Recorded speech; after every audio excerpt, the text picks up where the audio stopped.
Praise the lord, హల్లెలూయా. సమస్త మహిమ ఘనత ప్రభావములు ప్రభు అయిన యేసుక్రీస్తునికి మాత్రమే కలుగునుగాక. ఆమేన్. దేవుని యొక్క వాక్యములను వింటున్నారని చెప్పి, క్రీస్తు అనే యొక్క బండ మీద మీ యొక్క జీవితాలను కట్టుకుంటున్నారని చెప్పి నమ్మటము జరుగుతుంది. దేవుని స్తుతించడం అనేది జరుగుతుందండి. ఆమేన్. ప్రార్థన. మహాపరిశుద్ధుడైన నా తండ్రి, నీకు స్తుతులు. నీ యొక్క వాక్యములో నుంచి మాతో మాట్లాడి మా జీవితంలో గొప్ప కార్యాన్ని జరిగించి నీవే మహిమ పొందమని క్రీస్తు నామములో అడుగుచున్నాం తండ్రి. ఆమేన్. ఈ రోజున మన వాక్యదాన అంశం నిమిత్తమై యేసయ్య మనతో చెప్పేది అవసరమైనది ఒక్కటే. ఒక గ్రామంలో ఒక ఇద్దరు స్త్రీలు ఉండటం అనేది జరిగినది. ఒక వ్యక్తి గురించి వారి జీవితంలో వారు వినటం అనేది జరిగినది. ఎప్పుడైతే ఆ ఇద్దరు స్త్రీలు ఆ వ్యక్తి గురించి మంచి వాక్యములను ప్రాముఖ్యముగా గొప్పగా ఎప్పుడైతే విన్నారో, ఆ వ్యక్తి మన ఇంటికి వస్తే చాలా బాగుంటుంది, అది మన జీవితానికి దీవెనకరముగా ఆశీర్వాదకరముగా ప్రాముఖ్యముగా ఆ వ్యక్తి దగ్గర నుండి అనేకమైన సత్యాలను మర్మాలను తెలుసుకోవాలని చెప్పి ఆ ఇద్దరు స్త్రీలు తమ జీవితంలో ఒక నిర్ణయం తీసుకున్నారు. ఒక ఆశ కలిగి జీవిస్తూ ఉంటారు. వారు అనుదిన జీవితం అలా గడుస్తూ ఉంటుండగా ఒకనొక రోజున ఆ గ్రామంలోనికి ఆ వ్యక్తి రానే వచ్చి ఉన్నారు. ఎప్పుడైతే ఆ వ్యక్తి అక్కడికి వచ్చి ఉన్నారో, వెంటనే మీరు మా ఇంట్లో ఉండటము అది మా జీవితానికి మాకు ఎంతో ధన్యకరము అని చెప్పి ఆ వ్యక్తిని అడిగి ఉన్నప్పుడు, ఆ వ్యక్తి నిశ్చయముగా వారి గృహంలోనికి రావడం అనేది జరిగింది.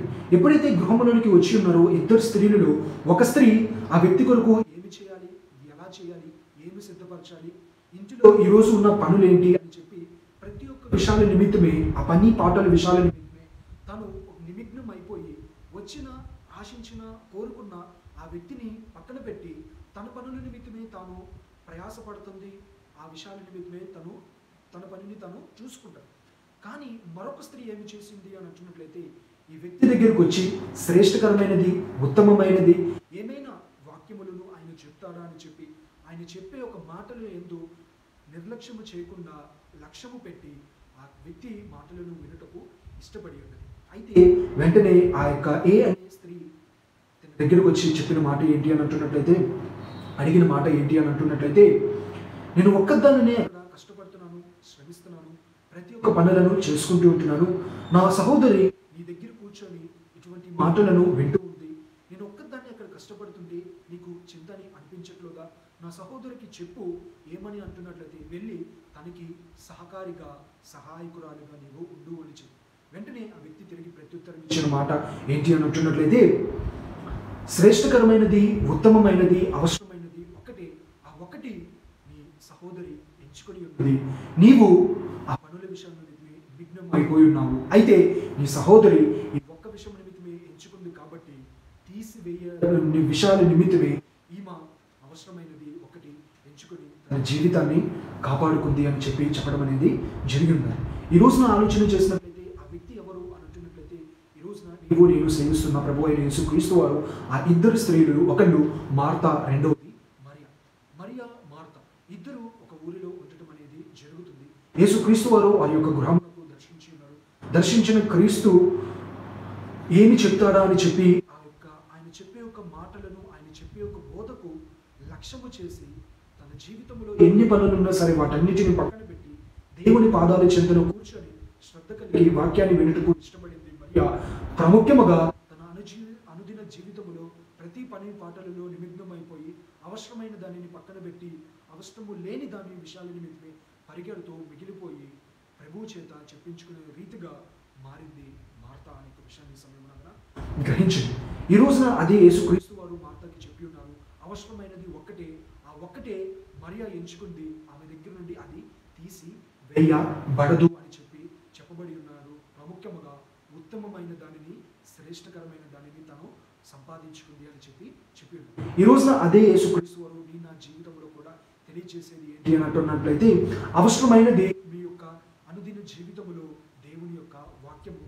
ప్రాముఖ్యముగా మీకు నేను అనుగ్రహించిన ఆయుష్లో మీకు అవసరమైనది పరలోక రాజ్యము, నిత్య జీవము మాత్రమే. ఈ అవసరమైనది, ఈ ఉత్తమమైనది ఇది ఒక్కటే ఉన్నది. ఆ ఒక్క దాని కొరకు మీరు ప్రయాసపడండి, ఆ ఒక్క దాని కొరకు ప్రయత్నము చేయండి, ఆ ఒక్క దాని కొరకు మీరు ప్రాకులాడండి. మిగిలినవన్నీ సమస్తము సమకూర్చబడి మీకు జరుగుతాయని చెప్పి ఈ రోజున క్రీస్తు తెలియచేయడం అనేది జరుగుతుంది. ఆ రోజున మార్తా తన జీవితంలో పనులు చేసుకోకూడదా? అది ఉన్న చెడు పని అంటున్నట్లయితే కాదు. తన జీవితంలో చేయాల్సింది ప్రతిదినము చేయాలి, కానీ శ్రేష్టకరమైనది ఆ క్షణాన్న అవసరమైన దానిని, ఎంతో ఉత్తమమైన దానిని విడిచిపెట్టి తన పనుల నిమిత్తమే తాను నిమగ్నమైపోయి ఉంది. కానీ మరియా తన జీవితంలో పనులకి ప్రయారిటీ ఇవ్వకుండా క్రీస్తుకు ప్రయారిటీ ఇచ్చి క్రీస్తు పాదాల దగ్గర కూర్చొని బోధన వింది, ప్రాముఖ్యముగా క్రీస్తుతో ప్రయాణము చేసింది, క్రీస్తుతో నడిచింది, అద్భుతముగా తన జీవితాన్ని కట్టుకునడం అనేది జరిగింది. ఈ రోజున మన జీవితంలో కూడా మార్తా వలె మన పనుల విషయాల నిమిత్తమే, మన అల్పకాల పాప భోగముల విషయం నిమిత్తమే, సుఖ సంతోషాల విషయం నిమిత్తమే, మన అవసరతల విషయం నిమిత్తమే క్రీస్తుని వెంబడించేవారుగా, క్రీస్తుని అడిగేవారుగా మన జీవితంలో మనము ఉండకుండా అనునిత్యము క్రీస్తు పాదాల చెంతను కూర్చొని, అనగా దేవుని వాక్యాన్ని మనము విని అర్థము చేసుకొని వాక్యానుసారమైన జీవితాన్ని జీవించేవారుగా ఉండాలి. ప్రాముఖ్యముగా మన అనుదిన జీవితంలో అవసరమైనది ఒక్కటే, అది క్రీస్తు వాక్యానుసారముగా మనము జీవించాలి. ప్రాముఖ్యముగా మన యొక్క జీవితంలో ఉత్తమమైనది అవసరమైనది ఒక్కటే ఉంది, అది పరలోక రాజ్యము, నిత్యత్వము.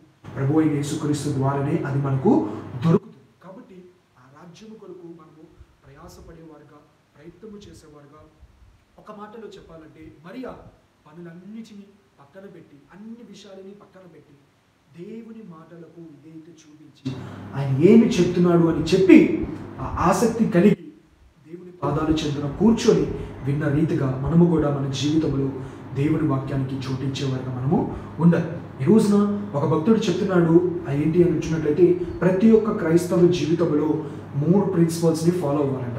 ప్రాముఖ్యముగా మొట్టమొదటిది క్రీస్తు పాదాల దగ్గర కూర్చొని వ్యక్తులుగా మనము మారాలి. రెండవదిగా క్రీస్తు కొరకు నిలబడే ఒక వ్యక్తులుగా మనము మారాలి.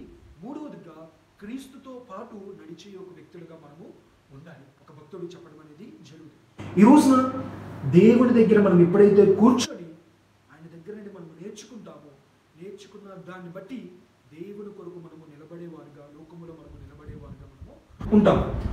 ప్రాముఖ్యముగా ఎప్పుడైతే మనము ఉండగలుగుతామో అప్పుడే దేవునితో పాటు మనము నడిచే వారిగా మనము ఉండగలుగుతాము అనే విషయాన్ని గ్రహించండి. ఎప్పుడైతే మనము దేవునితో పాటు నడిచే ఒక అనుభవంలోనికి మనం వస్తామో మన జీవితంలో నిశ్చయముగా ఎటువంటి విషయాలని డోకా లేకుండా దీవించబడి ఆశ్రయించబడిన ప్రజలుగా మనము మారుతాము అనే విషయాన్ని ఈ సమయంలో ప్రతి ఒక్కళ్ళు గ్రహించండి. ఆ రీతిగా తగిన జీవితము మనం అందరము జీవిద్దాము.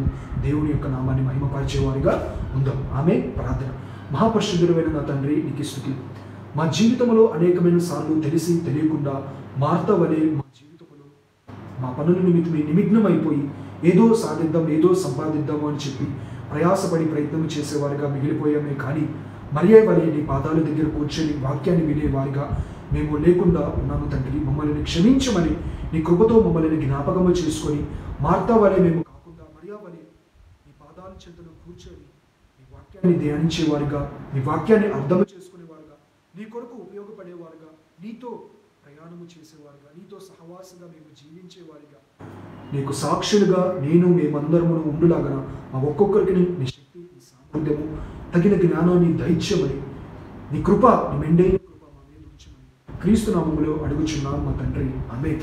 వాక్యమైన అందరికీ నా ప్రత్యేకమైన వందనాలు తెలియజేస్తున్నానండి. దేవుడు మీ కుటుంబాలన్నింటినీ నూరంతలుగా దీవించి బహుగా ఆశీర్వదించుగాక. ఆమేన్. సమస్త మహిమ ఘనత ప్రభావములు ప్రభువైన యేసుక్రీస్తునకు మాత్రమే కలుగునుగాక. ఆమేన్. God bless you all.